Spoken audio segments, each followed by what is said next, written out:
ABPP FleetMan Training Video Series Vehicle Maintenance Oil Change. Another common maintenance type is oil change. You can get there through the Manage Fleet screen as well as the dashboard. If it's Manage Fleet, simply search for the person or the vehicle info. Click View, which will take you to the View Vehicle Record screen. Then you can click Add Maintenance.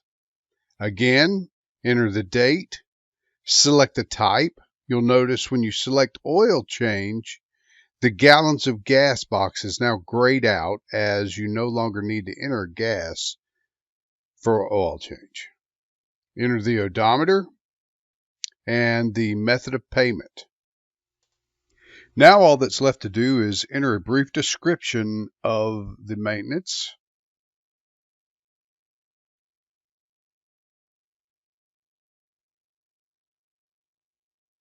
Scroll down, select Browse, locate a copy of the receipt that you wish to upload.